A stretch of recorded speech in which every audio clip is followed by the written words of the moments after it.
2017년 9월 7일 밤 11시 49분 무렵 멕시코 남부 인근 태평양 해상에서 규모 8.2의 강진이 발생. 멕시코 역대 최대 규모 강진으로 지상에서도 수십 명의 사망자가 속출하며 엄청난 피해가 잇따랐는데요. 어우, 세상에. 그런데 말입니다. 지진 발생 후 멕시코 시티 상공에서 기이한 현상이 포착됐습니다. 저 뭐죠? 번쩍번쩍? 마치 오로라처럼 여러 색의 빛이 상공에서 빠르게 번쩍거리는 이 섬광은요. 지진 전조 현상이 아닌 지진 발생 후에 일어난 괴 현상인데요. 자, 일부 음모론자들은 멕시코에 나타난 이 섬광이 오로라라고 주장했는데요. 멕시코의 위도상은 오로라일 수가 없지 않나요? 상식적으로 그렇습니다. 하지만 음모론자들의 주장에 따르면요. 멕시코 섬광은 미국 하프의 소용입니다. 미국의 고출력 고주파 송신기 하프에서 발사한 고주파로 인해 플라즈마가 지구 자기장과 마찰에 생긴 인공 오로라일 것이라고 추측했습니다. 우리가 하프에 대해서 소개한 적이 있긴 한데 뭐 기후도 조작하고 인공 지진까지 일으키고 뭐 이런 루머가 있잖아요. 뭐 더 비밀 실험 같은 거 한 거예요? 그런데 과학자들의 의견은 달랐습니다. 우선 지진 발생 전에도 이 같은 섬광이 가끔 포착됐고 간혹 지진 발생 후에도 섬광이 나타날 수 있다는데요. 이 섬광의 원인에 대해서 미 항공우주국 나사의 선임연구원 프리드먼 프로인드 박사는요. 지진파로 생긴 전기 에너지가 암석에 튕겨나가 공기층과 만나면서 섬광이 발생한 겁니다. 하지만 2014년 3월 미국 물리학회 모임의 트로이 심브롯 교수는요. 아닙니다. 지진이 발생하면 주변 물질들 사이에서 균열이 일어나는데 이 균열로 생긴 마찰이 만들어낸 빛입니다. 즉 지진파의 영향은 아니라는 상반된 의견을 내놓았습니다. 이것도 되게 신기하네요. 그러니까 지진이랑 뭔 관계가 있는지도 모르겠고. 이러니까 UFO가 있는 거예요. 이 UFO밖에는 설명이 안 되잖아요. 자, 그런데 말입니다. 이 같은 의문의 빛이 우리나라 대한민국 부산에서도 나타났습니다. 별빛이 내린다고는. 자, 마치 하늘로 솟구쳐 오는 듯한 이 빛기둥은요. 2013년 10월 28일 오후 7시 30분경 부산 해안 지역 상공에서 포착된 것으로요. 당시 부산은 지진, 번개, 벼락, 돌풍 등 그 어떤 것도 관측되지 않은 아주 평온한 날이었습니다. 이 빛기둥을 목격한 시민들은 산불이나 배 폭발 사고를 의심했지만 당일 화재 사고는 없었고요. 이 의문의 빛기둥은 30분 뒤 확연히 자취를 감추어 버렸습니다. 아니 30분 동안 저러고 떠 있었다고? 네. 진짜 이상한데 이건? 자, 정말 놀랍게도 의문의 빛기둥이 나타나기 바로 전날 부산에서 미확인 비행 물체가 목격됐습니다. 그런 가운데 당시 부산의 광안대교 관리사업소에서는요. 자세한 원인은 잘 모르겠지만 가로등이나 등대에서 비친 조명은 아닌 것으로 보입니다. 뿐만 아니라 빛기둥이 목격된 같은 날 같은 시간 울산, 거제도의 해안가에서도 빛기둥을 봤다는 목격담이 속출. 빛기둥의 정체에 대한 의문은 더욱 커졌는데요. 딴 데서도 봤구나. 그러니까 등대, 가로등, 인위적인 불빛은 완전히 말이 안 되는 소리네. 이 자체가. 그렇습니다. 울산, 거제에서 보였다는 건 말이 안 되는 거예요. 그로부터 4년 뒤인 2017년 2월 3일 부산에 다시 모습을 드러낸 빛기둥. 이번은요. 또 왔어? 더 많습니다. 저렇게 많어? 이거 뭐야? 다시 나타난 빛기둥에 대해 기상청 관계자는요. 오징어잡이 배와 같은 어선의 불빛이 굴절돼 하늘에 비친 것으로 보입니다. 빛기둥은 어선 불빛이 반사돼 생긴 신기루란 가능성에 무게를 뒀는데요. 이에 대해 한 전문가는요. 두꺼운 구름이 마치 거울 같은 역할을 해 지상에서 나오는 불빛을 반사한 겁니다. 라고 추정했습니다. 멕시코와 우리나라 상공에서 발견된 의문의 빛들. 과연 그 정체는 무엇이었을까요? 과학 상식을 파괴한 초자연 현상 19, 14위 공개합니다. 촬영장에서 벌어진 모모 소동. 이번엔 여름 미스터리 특집 하면 빼놓을 수 없는 영화 촬영장에서 벌어진 기묘한 일입니다. 배우 선우선 씨가 직접 겪은 일이라고 합니다. 저분 거짓말 안 합니다. 어떻게 확신하시죠? 저는 방송 같이 봤는데 굉장히 솔직한 분이에요. 자, 2017년 한 영화 감독이 촬영 장소를 찾던 중 아주 마음에 쏙 드는 곳을 발견했습니다. 깊은 산속, 폐가 인근, 의문의 버려진 차가 덩그러니 놓여있던 음산한 분위기의 숲이었습니다. 공포 영화 단골 배경이거든요. 많이 숨어 있는 그런 곳이잖아요. 여기서 그러면 혹시 그분이 공포 영화를 찍었던 겁니까? 그렇습니다. 아유 무서워. 사실 그는 공포영화, 고사, 피해 중간고사, 휴먼 영화, 개춘 할망 등을 연출한 창 감독이었습니다. 당시엔 구미호 이야기를 담은 판타지 영화 숲속의 아이를 준비 중으로요. 구미호 역의 선우선 씨가 임산부에게 주술을 거는 장면을 찍던 중 우리 선우선 배우가 귀신을. 이거는 진짜 귀신인지도 모르고 아니면은 제가 약간 그 몰입하는 과정에서 오는 그럴 거예요. 환경일 수도 있겠죠. 야, 근데 하필 또 주술신이잖아요. 그 씬을 찍을 때 나타났다는 거죠. 본인이 또 음산한 기운을 갖고 있을 때였으니까 그 기운에 끌려서 귀신이 나오게 된 건가? 그런데 문제는 이뿐만이 아니었습니다. 뭐야? 카메라 배터리가 또 나갔잖아. 아까 분명 켜져 있었는데. 아니 모니터 왜 안 나오는 거야 이거? 촬영을 시작하려고 하면 완충돼 있던 카메라의 배터리가 방전되거나 모니터의 화면이 제대로 켜지지 않는 등 기묘한 일이 연이어 일어난 겁니다. 근데 뭐 한두 번은 우연이라고 칠 수 있지만 계속 반복되는 건 의심해 볼 만하거든요. 아니 처음부터 음산한 기운이 있었다고 했잖아요. 그리고 숲속에 차가 버려져 있었다는 것도 좀 이상하고요. 누가 차를 거다 버립니까? 그냥 뭔가 사연이 있는 거 아니에요? 그 차를 버리고 뭐 그 어떤 차 주인에 대한 어떤 안 좋은 일이 있었다든지. 공포 영화 촬영 중 목격한 귀신과 미스터리한 현상. 정말 그곳엔 눈에 보이지 않는 무언가 존재했던 걸까요? 과학 상식을 파괴한 초자연 현상 19, 13일을 공개합니다. 누가 사막에 이것을 가져다 뒀습니다. 지난해 11월 미국 유타주의 한 사막에 갑자기 나타난 한 의문의 물체. 당시 유타주는 어느 행성에서 왔더라도 정부 부지에 구조물 설치는 불법이라며 강경한 입장을 내놨습니다. 와, 근데 정부 발표가 어느 행성에서 왔더라도 안 된다 이거예요? 가정 자체가 약간 외계인 얘기하는 거 아닙니까? 누가 봐도 외계인인 것 같다라는 가정인 거 아니에요? 유타주 사막에 나타난 의문의 물체는 바로 3.6m 높이의 금속 삼각형 기둥입니다. 마치 영화 2001 스페이스 오디세이 속 돌기둥 모노리스를 연상케 하죠. 그래서 유타주 모노리스라고도 불리는데요. 이 의문의 모노리스는 당시 유타주에서 헬리콥터를 타고 순찰 중이던 야생동물 보호 관계자들이 발견. 이후 모노리스의 존재가 공개됐지만 유타주 측이 코로나19 시국인 점과 안전상의 이유로 정확한 위치를 공개하지 않았습니다. 하지만 의지의 누리꾼 수사대는 굿비어스로 유타주 사막 일대를 확인. 2015년에서 2016년 사이 모노리스가 설치된 사실을 알아냈지만 언제, 누가, 왜 가져다 뒀는지 수수께끼 그 자체였습니다. 야, 저거를 와. 이게 언제 발견될 줄 알고 사람도 없고 도시도 아닌 저 사막 한가운데 그런 걸 둔 걸까요? 자, 사람들은 모노리스의 정체를 두고 수많은 추측을 제기했습니다. 외계인이 가져다 둔 게 틀림없어요. 저건 앞구르기 해서 봐도 예술 작품이잖아요. 아니면 이게 영화판의 오마주일지도 모르는 거 아니에요? 일부 사람들은 모노리스와 비슷한 작품을 선보였던 예술가 고 존 맥크라켄의 미공개 작품이라고 주장. 하지만 그의 갤러리 측은 존의 작품이 아니라고 부인했습니다. 그리고 유타주에 사는 또 다른 예술가 페테샤 르폰호크의 작품으로 지목됐지만 페테샤 역시 자신의 작품은 아니라고 밝혔습니다.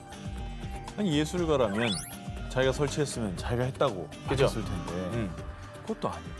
그리고 이게 만약에 홍보 마케팅이라고 하면 지금 이제 나타나야 되거든요. 저희 브랜드입니다. 짜잔! 이래야 되는데 그런 것도 없고 말이죠. 그런데 말입니다. 세상을 떠들썩하게 한 모노리스가 발견 9일 뒤 갑작스럽게 사라졌습니다. 굳이 왜 또? 그러니까 이목이 집중되면 안 돼요. 쏠리니까 치웠다 이렇게 볼 수 있는 건데 한편 유타주의 모노리스 이후 루마니아, 영국, 네덜란드, 벨기에 등등 세계 각지에 수많은 모노리스들이 나타났지만 대부분 홍보나 오마주로 밝혀졌고요. 아직도 처음 유타주에 나타난 모노리스를 누가 어떤 목적으로 사막에 뒀는지는 의문으로 남아있습니다. 과학 상식을 파괴한 초자연 현상 19, 12위를 공개합니다. 원인 불명 미스터리한 모모의 정체? 뉴질랜드의 수도 웰링턴을 비롯해 오클랜드, 크라이스트처치, 타우랑가 등 1970년대부터 비교적 최근인 지난해까지 뉴질랜드 주민들은요. 며칠째 잠도 제대로 못 자고 코피까지 흘렸어요. 머리가 아파 살 수가 없어요. 이것 때문에 수면 장애부터 심박수 증가, 심지어 코피까지 신체적, 정신적 고통을 호소했습니다. 뭐지? 뭔가 막 기계음 같긴 한데.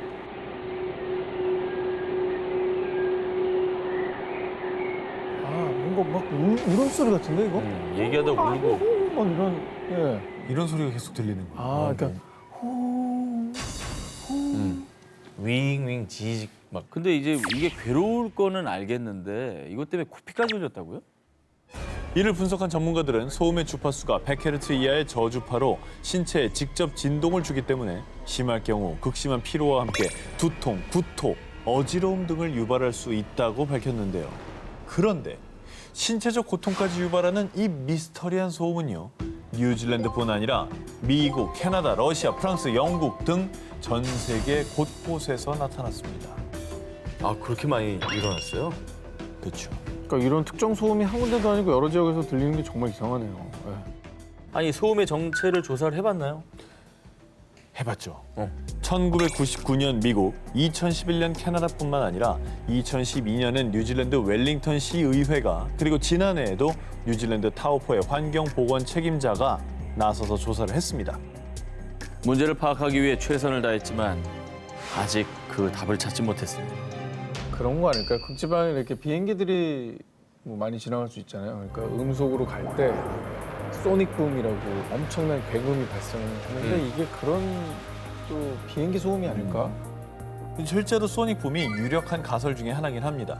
하지만 2016년 미국에서 정체불명의 소음이 발생했을 당시 미 공군 측에서는요. 당시 소음이 발생한 지역에서 소음을 유발할 수 있는 훈련이 진행되지 않았습니다. 그리고 모든 그의 소음의 원인이 소닉 붐일 가능성 역시 입증되지 않았습니다. 소음의 정체가 의문이다 보니 일각에선요. 좀 전에 오 기자가 멕시코 의문의 섬광 때 언급했던 것처럼 이번에도 하프의 소행일 것이다 라는 음모론이 제기되기도 했습니다. 하프의 소행이라고 하기에는 각국에서 너무 동시다발적으로 나타나는 게 이상하죠. 미국에서 먼 데서도 일어나고 있으니까. 게다가 미국 본토를 자기가 공격할 수는 없는 그렇죠. 거 아니에요? 전 세계 수많은 사람을 괴롭게 한 정체불명의 소음. 과연 그 소리의 정체는 무엇일까요? 그렇지. 이번 초자연 현상은 영상으로 먼저 함께 하시죠. 자, 2016년 러시아 시베리아에서 촬영된 영상 속 의문의 동그란 빛. 어쩌면 UFO보다 더 신비롭고 더 목격하기 힘든 초자연 현상, 일명 볼 라이트닝 부상 번개입니다. 네? 이 과학자들에 따르면 이 볼 라이트닝은 심한 뇌우가 발생할 때 일반 번개가 발생할 확률의 10만 분의 1 정도로 드물게 발생하고요. 우와. 골프공 크기부터 1m가 넘는 크기까지 그리고 주황색, 파란색, 흰색 등 다양한 색을 가지고 있는데요. 이 볼 라이트닝은 1638년 영국에서 목격된 것을 시작으로 1987년 호주 퀸즐랜드, 2010년 호주 브리즈번, 2012년 중국과 러시아 등 수세기에 걸쳐 목격되어 왔습니다. 근데 볼 라이트닝 번개가 공 모양의 색까지 있을 수가 있나? 그러니까 볼 라이트닝이라고 이름은 붙였지만 볼 라이트닝이라는 그 존재 자체가 굉장히 이상한 거죠. 그리고 이 볼 라이트닝이 더 신기한 거는요. 보통 번개가 칠 때는 비릿한 금속 냄새에 비슷한 오존 냄새가 난다고 알려져 있는데요. 그런데 일부 목격자들에 따르면 사라질 때 유황 냄새가 났어요. 일반 번개와는 다른 특유의 냄새를 가지고 있고요. 뿐만 아니라 볼 라이트닝은 벽이나 유리를 통과하며 지표면에서 발생하기도 하고요. 심지어 때때는 폭발까지 일으키는 등 우리의 상식을 깨는 특징을 가지고 있습니다. 진짜 희한하네. 이상하다. 이건 뭐 전혀 다른 번개랑 같은 구석이 하나도 없는 거예요. 원인을 아직 밝히지 못한 건가요, 그러면? 오랜 세월 볼 라이트닝 현상을 연구한 과학자들은 다양한 이론을 내세웠는데요. 자기장 때문에 형성된 특이한 형태의 플라즈마입니다. 지진파가 충돌할 때 돌에서 방출된 빛일 겁니다. 수많은 추측과 이론이 제기됐지만 아직까지 볼라이팅이 왜 어떤 환경에서 발생하는지 등 정확한 원리와 구조는 아직까지 연구 중에 있습니다. 근데 과학기술이 꽤 발전했다고 했는데도 아직도 이렇게 모르는 게 많네요, 우리가. 그러니까요. 네. 참 신기한 일입니다. 과학 상식을 파괴한 초자연 현상 19, 10위를 공개합니다. 지폐에 새겨진 미스터리 모모. 지난 1월 미국의 한 경매 사이트에 $20 지폐 한 장이 올라왔습니다. 그런데 해당 $20 지폐는 4억 3천만 원에 낙찰됐습니다. What? 그러니까 약 2만 배의 가격에 낙찰된 겁니다. 한 $20 지폐면 2만 원짜리잖아요. 근데 4억이 넘는 가격에 팔렸다. 한화 약 4억 3천만 원에 낙찰된 $20 지폐 정체. 2003년 미국 오하이오주에서 한 대학생이 현금 지급기에서 출금하던 중 어? 뭐야? 잘못 인쇄된 건가? 인출한 $20 지폐에서 세계적인 청과 기업 델몬비의 로고를 발견한 건데요. 에? 과일 주스 라벨이 왜 저기다 붙여 있습니까? 이후에 이 대학생은 델몬비 로고가 새겨진 $20를 한 경매 사이트에 올렸고요. 7년 넘게 화폐를 수집해왔지만 지금껏 이런 화폐는 없었습니다. 2003년 당시 한 화폐 수집가에게 한화 약 1,110만 원에 거래됐고요. 이어 2006년에는 약 2,700만 원에 낙찰, 그리고 올해 무려 4억 3천만 원에 낙찰됐던 겁니다. 아니 어떻게 지폐에 스티커가 붙어 있을 수가 있죠? 그러니까 붙어 있는 상태로 인쇄가 된 건가? 올해 델몬비 지폐 경매를 주관한 헤리티비 옥션에 따르면 1996년 미국 재무부의 텍사스주 포트워스 조폐장에서 제조된 $20 지폐로요. 1년 번호가 찍히기 전에 이 스티커가 부착된 것입니다. 보통 지폐를 만들 때 이런 스티커 같은 장애물이 있으면 제조 과정 중에 떨어져 나가는 게 일반적입니다. 그런데 대체 어떻게 $20 지폐 델몬비 로고가 그것도 컬러까지 선명하게 박히게 됐고 또 까다로운 검수 과정을 거치고도 재무부의 지폐 승인 과정을 통과해 유통까지 됐는지는 여전히 미스터리라고 전해졌습니다. 여전히 그 미스터리를 풀지 못한 델몬비 지폐. 대체 로고 스티커는 어떻게 수많은 사람들의 눈과 기술을 피해 세상에 나오게 된 걸까요? 과학 상식을 파괴한 초자연 현상 19, 9위를 공개합니다. 강물을 집어삼킨 악마의 주전자. 이번에 소개해드릴 곳은요. 미국 미네소타주의 저지 매그니 주립공원에 위치한 불을강의 신비한 폭포, 일명 악마의 주전자입니다. 뭔데 이게? 도대체 왜 신비하다는 겁니까? 그러니까 상식적으로 여러분, 폭포에서 물이 이렇게 떨어져요. 그럼 어떻게 돼요? 사이즈. 쌓여서 고이고 아래로 흐르는 거 아닙니까? 근데요. 그런데 말입니다. 이 신비한 폭포는 좀 다릅니다. 보셨다시피 폭포는 두 갈래로 나눠져서 이 우측의 폭포는 아래로 떨어져서 강물에 이렇게 고인 다음에 유입이 되는데 다른 한쪽의 폭포는 절벽 아래 구멍으로 떨어진 뒤 어디로 갔는지 모습을 감추지 않아요. 네? 보십시오. 끊겨져 있습니다. 여기서 정말 더 미스테리한 건요. 그러네. 왼쪽 폭포 구멍에 탁구공이랑 나무를 던졌는데요. 다시 나타나지 않았어요. 폭포 물과 함께 사라진 거라고요. 아니 근데 저거는 저렇게 많은 물이 저게 뭐 누가 틀었다 끄는 것도 아니고 계속 지금도 흐르고 있을 텐데. 그 물이 다 어디 갑니까? 자, 그래서 폭포물을 집어삼킨 듯한 이곳은 일명 악마의 주전자라 불리며 과학자들도 풀지 못한 미스터리 스팟으로 유명세를 탔는데요. 자, 그런 가운데 미네소타 천연자원부에서 이 폭포를 조사, 2017년 흥미로운 결과를 내놓았습니다. 폭포 이전에 초당 123 입방피트의 물이 이동하고 폭포 아래 강에서는 121 입방피트의 물이 이동합니다. 자, 쉽게 말해서 왼쪽 폭포의 물이 강 하류에서 다시 합류한다는 겁니다. 하지만 수십 년간 사람들이 던진 물건뿐만 아니라 폭풍이 닥칠 때 구멍 속으로 떨어진 수많은 나무 조각과 침전물이 감쪽같이 사라져버린 현상에 대한 미스터리는 여전히 풀리지 않는 수수께끼인데요.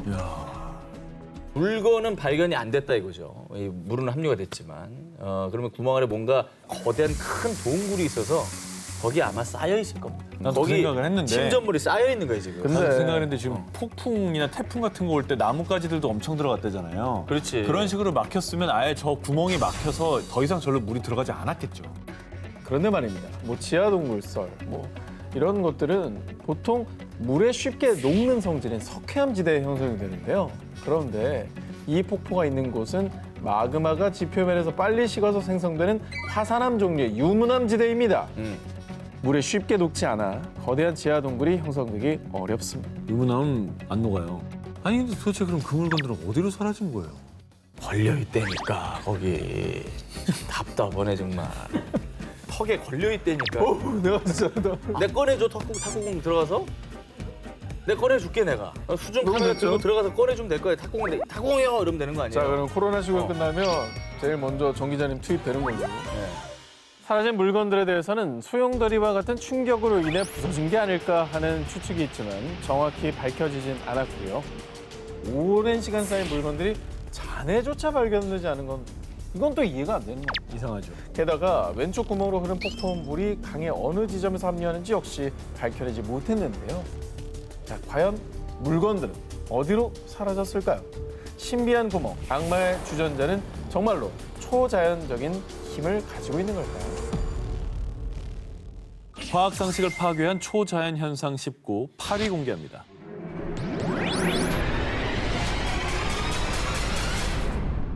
아프리카 남서부 나미비아 공화국의 나미부 사막. 이곳의 원주민 킴바족 사이에서 전해지는 이야기가 있습니다. 그것은 독을 품은 땅속의 용이 숨을 내쉰 숨구멍이요. 마치 누가 컴퍼스로 그린 듯 지름 2m에서 15m에 이르는 수천 개의 원이 있는 나미부 사막의 페어리 서클입니다. 이거 신기하다.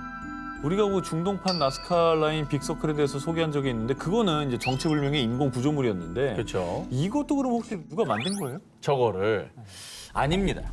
나미부 사막의 페어리 서클은 마치 살아있기라도 하듯 비가 온 뒤 사막에 풀이 자라기 시작하면 그때 나타나는데요. 진짜? 기묘한 건 서클 안에는 그 어떤 식물도 자라지 않는다는 겁니다. 아, 저게 저렇게 돼 있어요? 가까이 보면. 그렇습니다. 아니 저 서클은 그냥 누가 선 그어놓은 것 같이 돼 있네. 무슨 구조물이 있는 게 전혀 아니네요. 근데 저게 풀도 안 잔다는 거 너무 웃긴다. 자, 심지어 이 페어리 서클은 크기가 점차 커졌다가 다시 줄어들고 결국엔 사라져버리고 맙니다. 그럼 막 누가 뽑진 않았을 거야, 저 사막 한가운데. 페어리 서클이 생기는 이유가 도대체 뭐예요, 그러면? 자, 그동안 수많은 과학자들이 다양한 가설을 제기했는데요. 그중 유력한 첫 번째 가설, 바로 기후설입니다.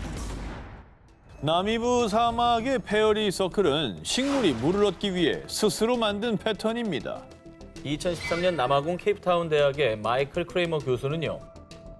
건조한 기후 속에서 부족한 물을 차지하기 위해 식물들이 치열한 경쟁을 벌인 결과 물을 공급받지 못한 식물이 시들어 죽고 사라진 것이라고 주장했습니다. 자, 근데 기후 때문이라고 하기엔 근거가 좀 부족한 게 네. 사막은 많거든요. 음흠. 그러니까 뭐 사하라 사막, 고비 사막 여러 사막들이 있는데 그렇지. 굳이 이 사막에서만 페어리 서클이 나타난다. 이거 믿기 어렵거든요. 자, 그래서 두 번째 가설을 보여드리겠습니다. 흰개미설. 예, 나미부 사막에 페어리 서클이 있는 곳에 항상 흰 개미가 있었습니다. 2013년 독일 함부르크 대학의 노르베르트 유르겐 교수는요. 흰개미가 식물의 뿌리를 갉아먹어 식물이 시들면서 아무것도 자라지 않는 페어리 서클이 발생. 그리고 흰개미가 점차 외부로 식물의 뿌리를 갉아먹어 나가면서 서클이 더 넓어진다고 주장했습니다. 야, 이거는 그럴 수도 있겠네요. 이렇게 말하면. 흰 개미 때문에 집도 무너지고. 개미집도 크고. 네. 하지만 아직 단정하긴 이릅니다. 나미부 사막의 페어리 서클은 왜 하필 원형인지, 왜 원과 원 사이의 거리가 일정한지 정확한 이유는 밝혀지지 않은 건데요. 그리고 2014년 호주 아웃백의 사막에서도 나미부 사막과 유사한 페어리 서클을 발견. 어허. 독일 괴팅엔 대학교의 슈테판 게친 교수가 이를 조사한 결과 흰개미가 사막의 페어리 서클을 만드는데 직접 관여하지는 않았습니다. 호주의 페어리 서클이 있는 지하에서는 풀을 자라지 못하게 할 만한 흰개미 집단이 발견되지 않았다고 합니다. 야, 너무 신기하다. 아니 이렇게 되면 진짜 용의 손구멍이라는 말이 제일 차라리 설득력 있어 보이죠? 네, 그게 더 맞는 말 같기도 해요. 숨이 뜨거우니까 풀이 안 자란다고. 드넓은 사막의 미스터리 스팟은 또 있습니다. 지난 5월 국제우주정거장에 체류 중이던 유럽 우주국 소속 프랑스 엔지니어 토마스 페스케가 일명 사하라의 랜드마크를 촬영해 SNS에 공개. 우주에서 이곳을 육안으로 볼 수 있다고 밝혔습니다. 바로 여기입니다. 이건 또 뭡니까? 우주에서 보면 마치 눈동자처럼 보인다 해서 일명 사하라의 눈이라 불리는 곳인데요. 저게 도대체 얼마나 크면 저렇게 보인다? 진짜 신기한 게 저게 우주에서 찍었는데 저 사이즈인 거면 그렇죠. 와 얼마나 큰 거야. 움푹 팬 원형 형태인데 지름이 무려 약 40km입니다. 여의도에서 인천공항까지의 거리와 비슷한 셈인데요. 워낙에 크다 보니 정작 현재에서 육안으로는 제대로 확인 불가. 자, 사람들은 사하라의 눈의 실체를 알지 못하다가요. 1965년 미국의 우주선인 제미니 4호가 우주에서 지구를 돌던 중 사하라 사막 서부의 모리타니에서 포착, 거대한 사라의 눈, 그 실체가 드러난 것입니다. 야, 이제 하늘에서 저걸 처음 봤을 때, 저 사진을 처음 전송받아 봤을 때 되게 기괴했겠네요. 그렇죠. 이거는 도저히 인위적으로 조성할 수 있는 그런 규모는 아닌 것 같네요. 이게 원형으로 또 움푹 패였다고 했잖아요. 네네. 그러면 어떤 그 거대한 뭐 운석 같은 게 떨어진 흔적 운석. 이렇진 않을까요?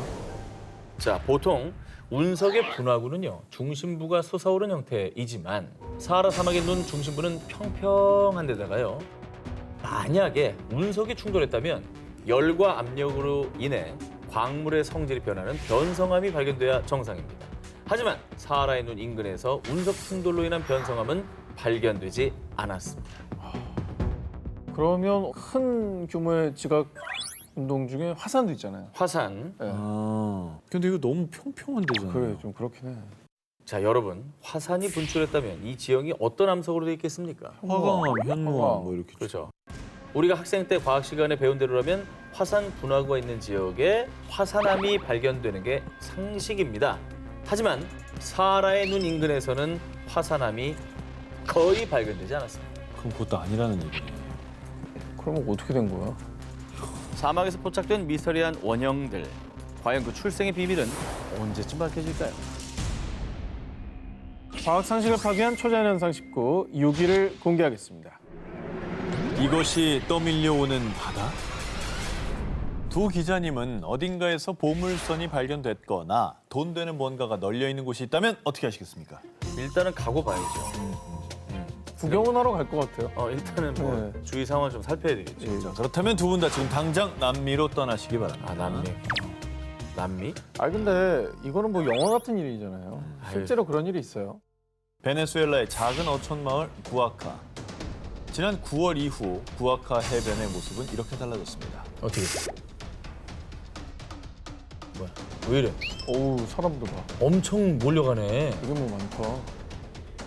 주민들이 구아카 해변으로 몰려든 이유. 지난해 9월 해안가를 산책 중이던 주민 라레스가 주운 이것 때문이었습니다. 뭐? 뭔가 반짝이는데 이게 뭐지? 라레스가 바다에서 주운 건 다름 아닌 보석. 보물선이네. 이후 라레스가 바다에서 보석을 주었다는 소식이 마을 전체에 퍼지면서 구아카의 주민 약 2,000명이 해변으로 몰려들었던 겁니다. 와, 뭐 진짜 바다에서 보석들이 떠밀려 온 거예요? 그러면 한두 개가 아니라?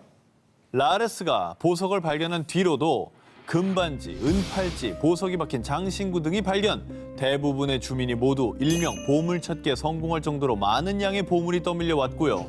이 중 일부 주민들은 보석을 약 160만 원에 판매했다고 전해졌습니다. 그리고 갑자기 출처를 알 수 없는 수많은 보석이 해변으로 떠밀려 오자 사라진 해적선 속 보물이 분명합니다. 코로나로 힘든 걸 알고 신이 선물을 주신 겁니다. 아니, 한두 개가 아니고 수많은 보석이 떠밀려 왔다면 정말 보물선의 침몰 가능성을 염두에 두지 않을 수가 없네요. 그럴 수도 있습니다. 네. 자, 하지만 구아카 인근에서 배가 침몰했다는 기록은 그 어디서도 찾아볼 수 없었는데요. 그리고 결국 지난해 12월 미국 유명 일간지에서는요. 해변으로 떠밀려오는 보석 미스터리를 풀기 위해 한 보석 전문가에게 보석을 의뢰. 이 보석은 20세기에 가공된 것으로 당시 베네수엘라에서는 좀처럼 보기 힘든 고품질의 금으로 만들어졌습니다. 제조 시기, 장소 확인을 위해 추가적인 정밀 분석이 필요하지만 일단은 베네수엘라에서 만들어진 것은 아닌 것 같다고 전했습니다. 코로나 끝나면 바로 너다. 갈 데 많네요. 악마의 주전자에 들어가신 다음에 주전자 들어가서 이제 통 하나 말로 꺼내서 SNS 올리고 거리로 떠나겠습니다. 여러분, 공화나 전설이 아닙니다. 보석이 밀려오는 베네수엘라의 한 마을. 대체 이 보석들은 어디서 온 걸까요?